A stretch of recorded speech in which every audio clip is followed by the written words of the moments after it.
Neil Birtchnell, Transfield Services, and my position in the company is Business Community Investment General Manager, and that is to look at the relationships that we have within our business and also the relationships that we have with the community. From Transfield Services perspective, I'm very proud of what we have been able to achieve, and the importance of what we have been able to achieve, I believe, is that we've developed something that is unique and right for our business and the clients that we work for. In saying that, we treat each community as being individual, but being a large corporate that employs 14,500 people across Australia, we still need to have a system and a structured approach to what we do. An example of that is we have established a community engagement approach that does start with some baseline research. We use that baseline research to initially inform the way that we will go about developing up a community engagement approach. That is very closely followed by stakeholder engagement. Whilst that can be very general in terms, but ours is aligned to the services that we provide within that community. We encourage to involve our clients, the customers that we work with that, so that it is adding value back to their business. And we also try to engage with our employees, because they are the people at the end of the day that are going to be working and engaging with the community on a regular and daily basis. Coming out of that, we build a community plan that is based around three core principles. One being the relationship that we have with the community and that long-term relationship. The second one being the investment we make in that community. And the third one being the projects, initiatives that we can bring to that community so that we can leave a positive legacy on that community. We then implement that plan, and whilst it may have been developed with global support, it is delivered locally for the life of the time we are in that community. So the ownership of it must sit within that local community, and that we've got plenty of examples where the most success is where it has been delivered at a local level. We then independently evaluate that program at the end of the day to see the successes brought back to the community, to our clients, and obviously to Transfield Services. We are seeing changing times occurring in the Australian landscape. One of the important things that we are seeing is that CSR, Indigenous participation, community engagement, whatever we call it, is starting to come on the agenda of organisations that are looking for service providers like Transfield Services to engage in the community. A recent example is we are working with Landcorp in the Ord irrigation upgrade up in the East Kimberley, which is a food bowl of the East Kimberley. And there we are seeing 40% of a tender evaluation being based on our ability to engage with the local Indigenous community. And that is, in round figures, about a $220 million tender opportunity for stage one.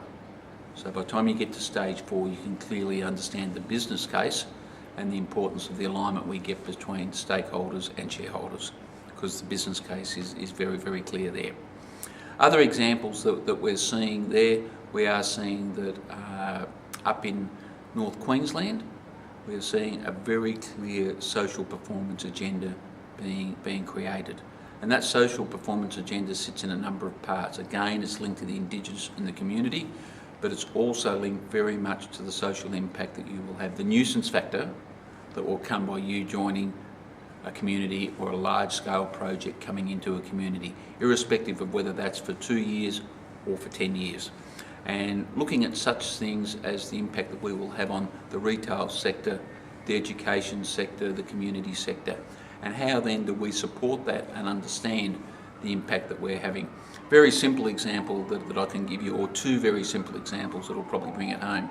A concern the community has is the parking of, we'll bring a workforce of 300 plus to that community. What will the impact be on the parking in the main street? So that the local community that are used to just pulling up, buying their paper, getting their prescriptions from the chemist, may no longer be able to do that. So how do we minimise that nuisance impact on the community? Another great example of, we may bring young families and everything to that community, and with young families come modern retail services that people want. And a great example that was shared with us was, if young families with young daughters, waxing is a big thing.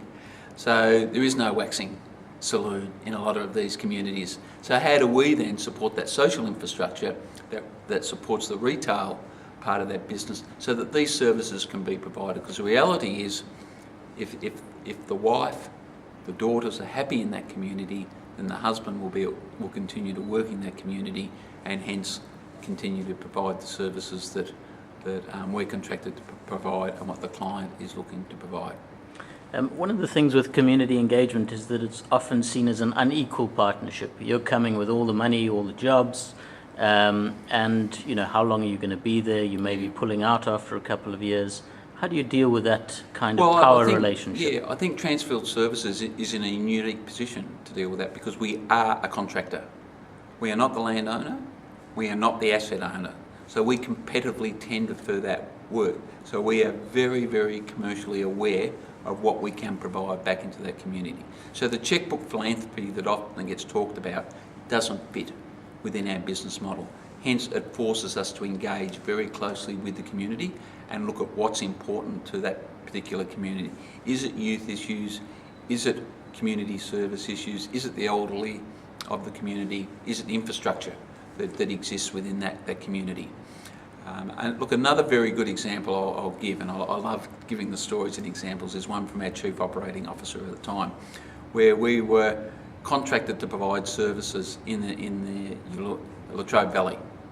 And through the outsourcing process, we downsized the workforce, which meant families left the community, which means when family leaves the community, they take their children with them, which meant the local school lost some students, pupil numbers went down, a teacher left, class sizes went up.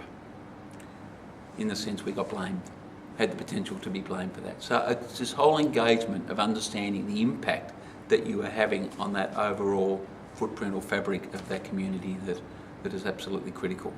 Because the example of that school is, if we had had the conversation, there may have been other mechanisms to have actually kept that teacher at the school. So the conversation with the community and the various stakeholders within that community is absolutely critical.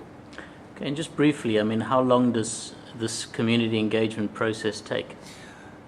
Our experience is from when we commence the baseline, the desktop research, we like to allow 3 months to complete it. And to us that's realistic, from when we start the process to understand it, to actually have a plan that we can present back to clients, to the community. The reality is when you go into the community, it takes time.